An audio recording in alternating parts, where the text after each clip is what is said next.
1852년 4월 10일에 한 미국인이 알제리에서 있다가 31년 만에 미국으로 그 시신을 옮겨왔습니다.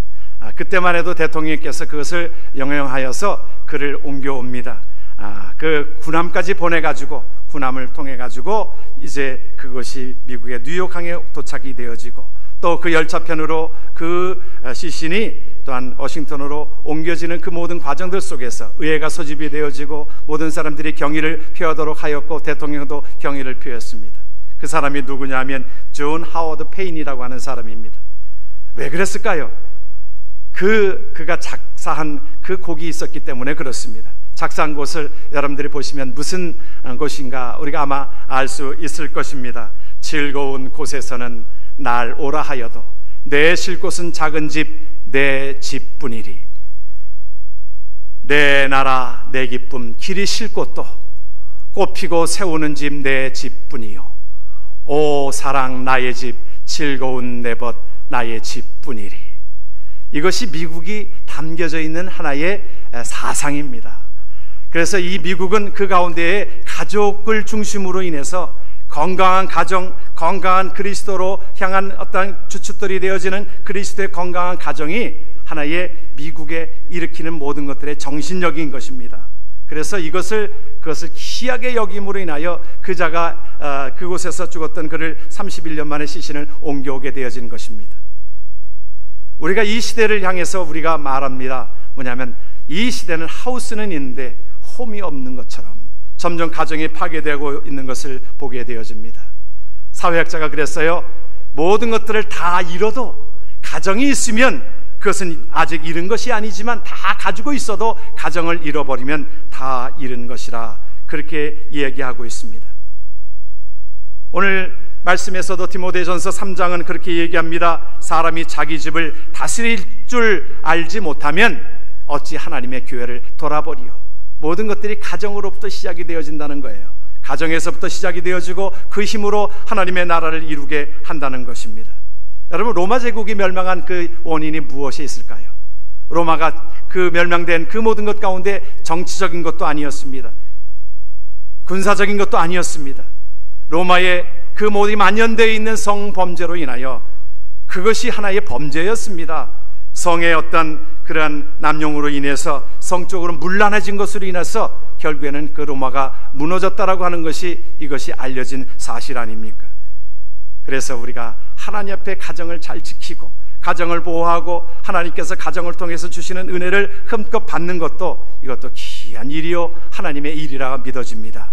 그러면 우리가 하나님께서 우리에게 다 복을 주시기를 원하고 계시는데 오늘 시편 128편은 우리에게 그 복에 대한 말씀들을 주고 있어요. 이것을 바꿔 말하면 우리가 행복에 대한 것이는 하나님께서는 우리에게 복을 주시기를 원하시고 계시는데 행복한 가정을 꾸미기를 원하고 계십니다. 행복한 가정이 되기 위해서 오늘 우리에게 주시는 하나님의 말씀이 무엇일까요? 하나님 앞에 우리가 여호와를 경외하는 것입니다. 여호와를 경외하는 것이 행복한 가정을 꾸미는 귀한 삶인 것을 믿으시길 바랍니다. 1절의 말씀을 한번 우리가 다시 한번 말씀을 보지요. 여호와를 경외하며 그의 길을 걷는 자마다 복이 있도다. 여러분, 여호와를 경외하며 그의 길을 걷는 자마다 이것이 행복이 있도다라고 바꿀 수 있지 않겠어요? 하나님께서 주시는 복된 삶은 하나님께서 여호와를 경외하는 자에게 주시는 하나님의 축복이 우리에게 있게 되어지는 줄을 믿습니다. 그래서 우리가 첫 번째 하나님을 경외하는 것입니다. 청교도인들이 미국으로 와서 그들이 무엇하기 위하여 온 것입니까? 잘 살기 위해서?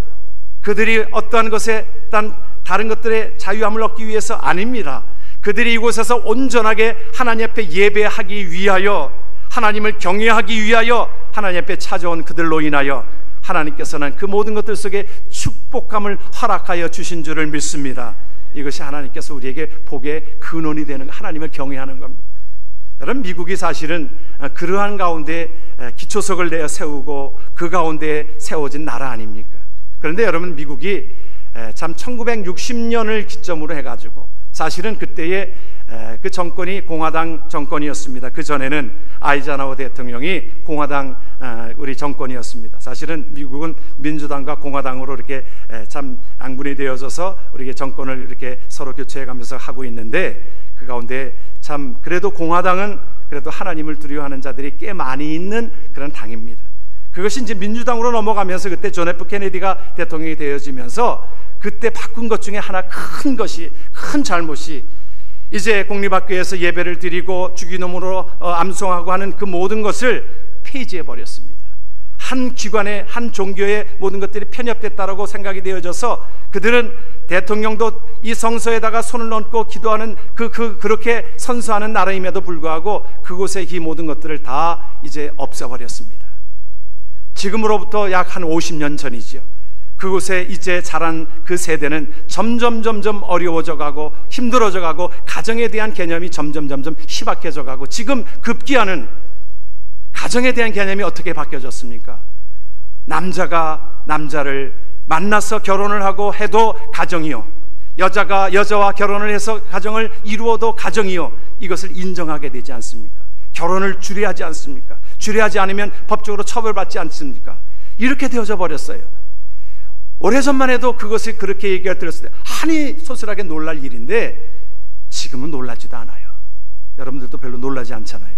예, 그렇죠? 지금은 이렇게 되어져 버렸습니다. 점점 이것이 심해져 갑니다. 가정이 깨어지게 되어지고, 우리가 입에 담기도 어려운 일이지만 이제는 동물과 또한 결혼을 해도 한 가정을 이루리라고 그것을 우리가 어떻게, 지금은 우리가 상상도 못할 일이고 이 입에 담지도 못할 일이지만 이렇게 되지 않는다라고 어떻게 보장할 수 있겠습니까? 하나님의 말씀을 떠나는 그 모든 것 가운데, 하나님을 경외하는 그 모든 것들을 떠나는 가운데서 이것이 사람들의 어떤 비극이 되어지는 것을 우리는 보게 되어집니다. 하나님의 말씀으로 돌아가고 하나님의 경외하는 그 말씀으로 돌아갈 때에 가정이 회복이 되어지고 행복한 가정이 되어질 줄을 믿습니다. 성경을 보게 되어지면 우리가 하나님 앞에 온전한, 우리가 다른 것들을 다 가지고 있어도 하나님을 경외하는 것이 없어지게 되어지면 다 잃어버린 것입니다. 여러분, 우리가 많은 사람들이, 다 있는 사람들이 요즘에는 자살하고 있는 사람들이 그 가운데 힘들다고 그러잖아요. 여러분, 자살하는 사람이 가난한 사람이 자살하든가요? 아니면 돈 있는 사람이 자살하든가요? 보통 돈 있는 사람들이 자살하고요.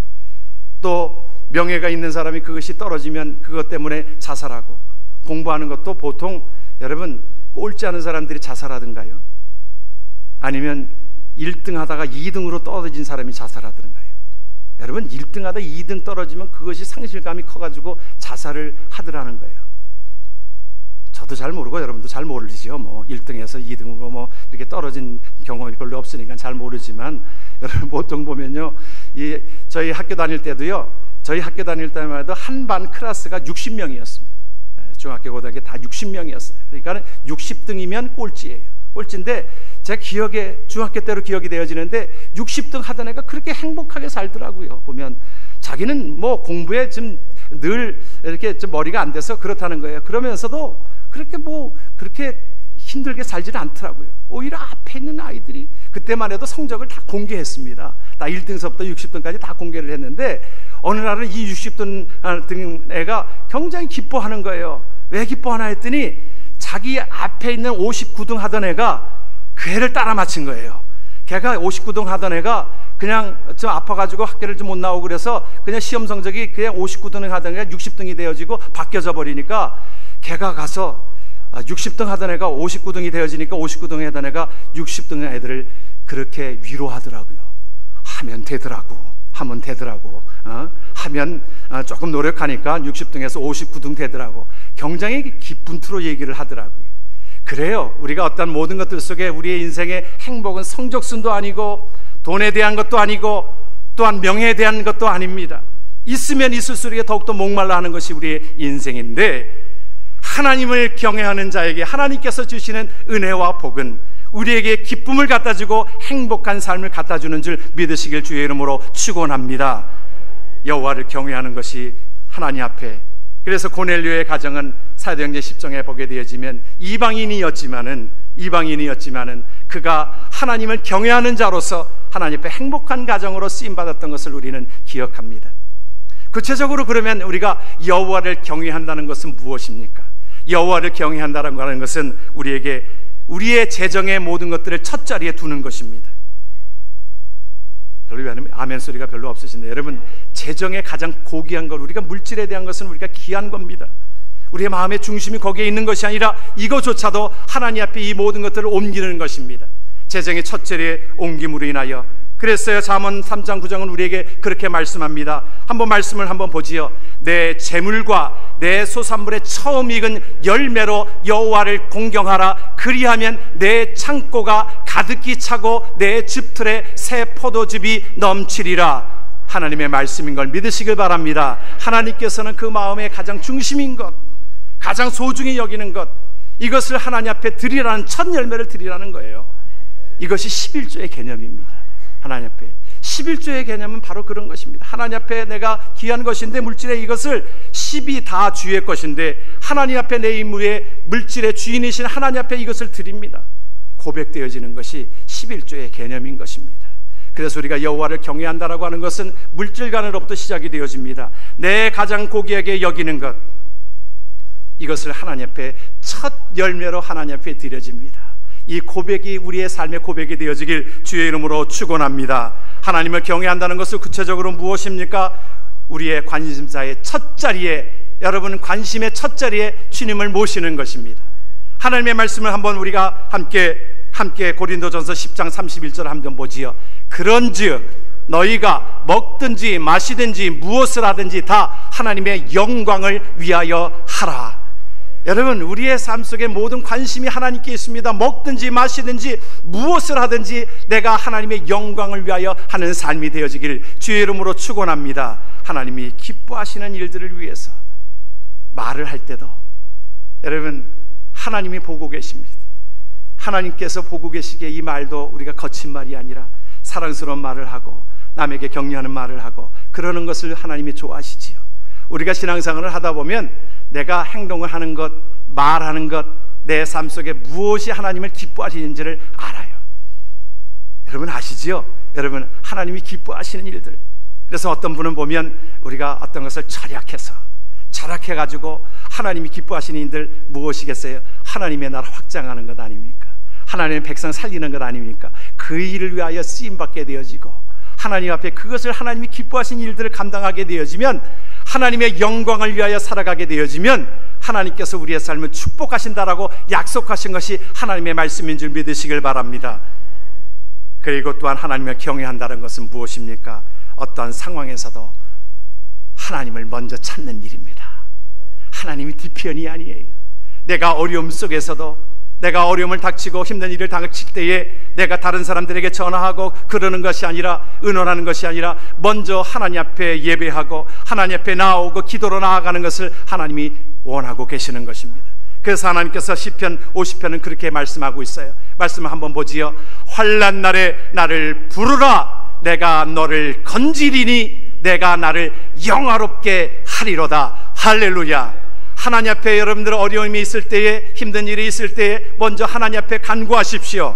하나님 앞에 간구하시면 하나님께서 우리를 건지신다라고 약속하고 계시기에, 하나님의 백성들은 우리의 신음에도 하나님은 응답하고 계십니다. 자녀가 유아실에서 울 때에 다른 엄마들은 잘 알 수 없지만 그 엄마는 그 세미한 아이의 음성을 듣고 달려갑니다. 그곳에 관심이 있어요. 하나님은 하나님의 자녀인 저와 여러분들 속에 관심을 갖고 계시기에 우리의 신음에도 응답하시는 하나님의 능력을 믿으시길 주의 이름으로 축원합니다. 그러므로 하나님 앞에 하나님을 경외하는 자에게 주시는 놀라운 축복된 삶이 저와 여러분들 속에 있게 되어지는 줄 믿으시길 바랍니다. 우리가 하나님 앞에 이제 행복한 가정을 꾸미기 위해서는 우리가 서로 사랑하는 가정입니다. 사랑하는 가정입니다. 하나님 앞에 저와 여러분들이 하나님 앞에 우리가 특별히 이 말씀을 저도 준비하면서, 우리가 남자들은 주로 그러잖아요. 우리가 사랑에 대한 표현들을 잘 못합니다. 그렇잖아요. 사랑에 대한 표현들을 잘 못하고 그거 말로 표현해야 하느냐? 그런데 이것은 말로 표현해야 된다는 거예요. 사랑은 표현되어지기 전에는 이것은 사랑이 아니라고 그랬어요. 성경은 우리에게 그 사랑을 표현하고, 그래서 에릭 프롬이라고 하는 사람은 사랑의 기술이라고 하는 것에 그것을 그렇게 표현을 하고 있습니다. 뭐냐면 표현하라는 겁니다. 어떠한 물질로도 표현을 하고 말로도 표현하고 이것을 말로만 이것이 우리가 아니라 어떠한 헌신으로 또한 물질로 그것을 표현하고 사랑하고 그래라는 것입니다. 이것이 우리가 기술이라고 하는 것은 우리가 그래서 이 사랑하는 것도 기술이라고 그랬어요. 이것을 배워야 한다고 그랬어요. 훈련한다고 그랬어요. 이것이 훈련입니다. 어떤 기술을 여러분들 이것은 계속 반복하고 반복하는 가운데서 이것이 훈련되어지고 이것이 이루어지게 되어지는 거지요. 그래서 우리가 사랑을 우리가 함께 하고 말하고 행동하고 이것을 베푸는 것도 사랑의 하나의 기술이라는 것입니다.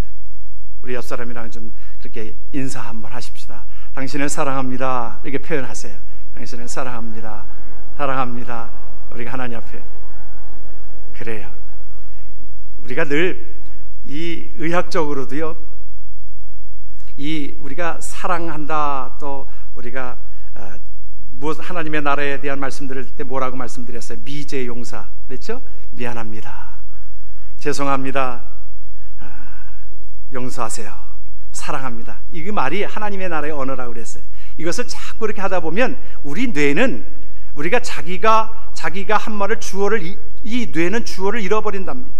그래서 그것이 결국에는 자기에게로 돌아온다는 거예요. 그래서 우리가 사랑하는 말을 하고 또 미안합니다, 용서해 주십시오, 그런 말을 하게 되어지면 내 삶 속에 이것이 그런 물질로 미치게 된다는 거예요. 사랑하게 되어지는 것이 바로 그래서 사랑의 기술을 통해서 우리에게 보여주어야 한다는 거예요. 이것을 쥐를 가지고 실험을 했습니다. 이 쥐를 가지고 사람을 가지고 실험할 수 없으니까 이 의사들이 또한 그 의학자들이 또한 이 쥐를 가지고 많이 실험합니다. 스트레스가 얼마나 안 좋은가 하고 묻던 물질이 나오나 하고 쥐를 찔러보기도 하고요. 사람 찔러볼 수 없잖아요. 그런데 쥐를 찔러보니까 그곳에서 독성물이 나온다는 거 아닙니까? 그것이 그런 것처럼 쥐를 가지고 실험을 했는데 쥐가 이것을 그냥 놔뒀더니 600일을 살더라는 거예요. 600일을 사는데 그것을 쥐를 매일 이렇게 쓰다듬어 줬답니다. 사랑하게 되어지니까 그 쥐도 사랑하게 되어지니까 900일을 살더래요. 900일을. 별로 놀라시질 않는데 그 쥐에게 있어서는요 3분의 1을 더 사는 겁니다. 여러분, 보험회사 직원들이 보험회사의 그 모든 것들을 이제 어떻게 하면은 이 보험회사의 사람들은 어떻게 마음을 가질까요? 오래 살아야 됩니다. 그렇죠? 보험회사 사람들은 이 사람들을 연구하면서 어떻게 하면 사람들을 오래 살까 그 연구합니다. 그래서 그것을 얘기해야 생명보험을 안 주잖아요. 늦게까지 붙게 하잖아요. 그래서 보험회사에서 그런 것들을 연구하게 되어지는데 이 하나의 양쪽으로 구분을 해가지고는 그렇게 조사를 했다는 거예요. 한쪽에는 그냥 평범하게 출근하는 사람들과 한쪽에는 아내가 극진히 나와가지고 집 앞까지 나와가지고 남편에게 잘 갔다 오라고 사랑하고 키스해주고 그렇게 하는 가정이 나중에 결과를 보니까 5년을 더 살더라는 거예요. 나는 뭐 5년 정도는 덜 살고 말겠다 그렇게 생각하시면 할 수 없겠지만은 우리가 사랑하고 격려하고 위로하는 것이 내 마음을 기쁘게 하고 이것이 행복한 가정을 이루게 한다는 것입니다. 그래서 우리가 부단한 노력을 하고 서로 격려하고 위로하고 자녀들에게서도 우리가 사실은 격려하고 위로하고 사랑하는 것들이 필요합니다. 우리 옛날에 어른들은 사실은 밥 먹을 때에 사실은 훈계를 많이 했어요. 그러니까 밥 먹는 것이 별로 그렇게 즐겁지가 않았습니다. 이 부모된 입장에서 가만히 보면 자꾸 가르치고 싶은 거예요. 근데 대화를 하다 보면 자녀들이랑 대화를 하다 보면 전부 다 가르치는 거예요. 지적하고 야 너 뭐 이것 좀 고쳐야 되겠다. 예? 자녀들을 보면 자꾸 그것이 관심인 줄 알았는데 관심이지요. 물론 관심인데 그것을 자꾸 가르치고 그러다 보니까 자녀들은 그것의 잔소리로 그것이 일깨워지지 않습니다. 잔소리로 깨우치지 않고요. 남편도 마찬가지입니다. 남편도 잔소리 해가지고 그렇게 달라지는 남편 거의 없습니다. 거의 없어요. 혹가다 있을지 몰라도 잔소리 해가지고 이 남편이 바뀌어지는 사람 없어요. 그래서 격려하고 사랑해주면, 그래서 어느 분이 남편이 하도 이 난폭한 운전을 하니까 그 난폭한 운전을 하는 그 자에게 그렇게 지적하고 운전 좀 조심하라고, 앞에 사람 있잖아, 좀 속도 좀 줄이라고, 속도 좀. 그런다고 남편의 속도를 줄이지를 않더라는 거예요. 그래서 지혜를 짜냈다는 거예요. 그래가지고 찬송가의 어떤 그 가사들을 그곳을 이렇게 적어가지고 남편 그 차 운전하는 데다가 그것을 붙여놨다는 거예요. 뭐라고 붙여놨냐면 그랬다는 거예요. 이제 60km로 갈 때는 70마일로 갈 때는 내가 매일 기쁘게를 찬송하세요. 80마일로 갈 때는 내 주를 가까이 가게 함을 찬송하세요. 90마일로 갈 때는 예수가 우리를 부르는 소리로 찬송하세요. 100마일로 갈 때는 요단강 건너가 만나리 찬송하세요. 110마일로 갈 때는 주여 나 이제 갑니다 찬송하세요. 그랬다는 거예요. 그러니까 바뀌더래요. 우리가 그렇게 얘기하고 하는 것을 우리가 보게 되어집니다. 우리가 사실은 남편을 세워주는 일들이 필요한데 그러하지 못합니다. 우리가 얼마 전까지만 해도 우리가 들려졌던 우리 간큰 시리즈가 그것이 나는 보면 이 한국의 시대상을 얘기하고 있는지 모르겠습니다. 20대에는 그랬다는 거예요. 20대의 간큰 남자는 밥 달라는 사람이 간큰 남자라는 거예요. 30대에는 그 외출하는 아내를 보고 어디 가냐고 묻는 남편이 간큰 남자라는 거예요. 40대에는 외출하는 아내를 보고 쳐다보는 그것을 쳐다보았다고 그것이 간큰 남자랍니다. 50대에는 아내를 보고 몇 시에 오냐고 물었다고 그것이 간큰 남자래요. 60대에는 그랬어요. 같이 따라가도 돼. 그 말을 하는 사람이 간큰 남자라니. 경로당에서 60대와 70대, 80대가 이렇게 얼굴에 이렇게 멍이 들어서 왔다는 거예요. 그래서 왜 왔냐 그랬더니 60대 할아버지가 그랬다는 거예요. 아침 안 주냐고 물어봤다고, 아침 안 주냐고 물어봤다고 한 대 맞았다는 거예요. 70대는 아내에게 어디 가냐고 물었다고, 어디 가냐고 물었다고 한 대 맞았다는 거예요. 80대에 왜 할아버지 맞으셨어요? 그랬더니 아침에 눈 떴다고 맞았다는 거예요. 우리가 이런 표현들을 우리가 많이 알려진 내용들입니다. 그러나 이것은 우리가 믿지 않는 사람들의 어떤 표현일 것이고, 성경은 우리에게 무엇을 말씀해 주고 있느냐? 성경은 우리가 하나님 앞에 서로 격려하고 위로해 주는 것을 하나님이 원하고 있습니다. 우리가 성경에도 보면 사무엘하에 보게 되어지면 그 미갈이 있었습니다. 사울의 딸 미갈이었습니다. 그자가 다윗이 그 여호와의 궤가 하나님의 전으로 들어올 때에, 예루살렘 성으로 들어올 때에 다윗은 덩실덩실 춤을 춘 거예요. 너무너무 기쁜 거예요. 그러니까 그 가운데 미갈은 그것을 창에서 보고서는 그 왕이 채신머리 없이 춤을 추고 그러하니까 욕하고 그랬습니다. 사무엘사 6장 16절에 보니까 여호와의 궤가 다윗성으로 들어올 때에 사울의 딸 미갈이 창으로 내다보다가 다윗 왕이 여호와 앞에서 뛰놀며 춤추는 것을 보고 심중에 저를 업신여겼다 그랬어요. 그것으로 인하여, 남편을 업신여긴 것으로 인하여 결국에는 남편이 그의 마음을 떠나게 되어졌고 밧세바를 바라보게 되어졌고 그 모든 것들이 이어져 갔던 것을 우리는 기억하게 되어집니다. 여러분, 성경이 우리에게 말해주고 있는 것이 무엇입니까? 아내들에게 말해주고 있는 것이 무엇입니까? 여러분, 에베소서 5장 22절을 우리 아내들만 한번 좀 말씀을 보면 좋겠어요. 우리 지금 진심으로 크게 좀 읽으면 좋겠어요. 시작.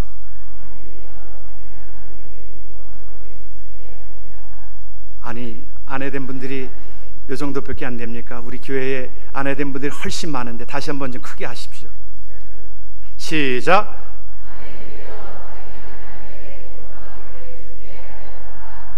아직도 안 하는 사람들이 한 서너 명이 되는데요. 여러분, 왜 그렇습니까? 우리가 이 시대에 이것은 안 맞는 말이에요, 그렇게 얘기합니다. 여러분, 시대가 변화해도 하나님의 말씀은 변함이 없습니다.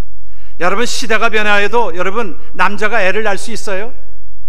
낳을 수가 없어요. 여성과 남성을 하나님께서 여러분 차이를 두고 만든 건 아닙니다. 이것은 차별을 두고 만든 건 아닙니다. 차이는 있어요. 여성에게 차이가 있고 남성에게 차이가 있어요. 그것을 하나님께서 그것을 그렇게 만드셨지요. 그렇기 때문에 남자가 아이를 못 낳는 것처럼 오늘 우리에게 하나님께서 주시는 하나님의 말씀은 하나님께서 그렇게 말씀하고 있어요. 아내들이여 자기 남편에게 복종하기를 죽게 하듯 하라 높이라, 이 말이에요. 이것이 하나님의 말씀인 것입니다. 이것이 하나님의 말씀이기에 하나님 앞에 말씀대로 그렇게 나아가면 복된 가정이 되어질 줄을 믿습니다. 바보 온달도 온달 이 공주가 있었던 것처럼, 평강공주가 있었던 것처럼, 그러므로 그를 훌륭한 장군으로 만들게 되어지고 그렇게 만들지 않았습니까? 이것이 격려하고 사랑하고 아껴주는 그 모든 것들로 인하여 하나님 앞에 세워지는 가정이 되어지는 줄을 믿습니다. 이것이 깨어지니까, 가정이 이것이 깨어지니까, 남편 알기를 아까처럼 말씀한 것처럼 그렇게 우습게 알게 되어지니까 갑자기 제가 이렇게 열이 나는 이유들이 모르겠어요. 남자가 되는 입장에서 얘기를 하는지 모르겠습니다만, 여러분, 이 시대가 이것이 질서가 어지럽게 되어지면, 남자가 애를 낳는다라고 그렇게 주장한다고 해서 낳을 수도 있는 것도 아닌데 하나님께서 이렇게 만드셨기 때문에 그래요. 다 그렇게 하나님께서 남자는요, 아내에게 인정받기를 원하고 있어요. 그래서 집안에서 인정받지 못하면 엉뚱한 데서 인정받으려고 하는 것이 사람의, 남자의 모습인 것입니다. 그래서 우리가 하나님 앞에 이 말씀은 진리의 말씀인 것이 그렇게 복종하고, 오늘 여자들에게 욕먹을 각오를 하고 제가 이 말씀을 드리는 겁니다.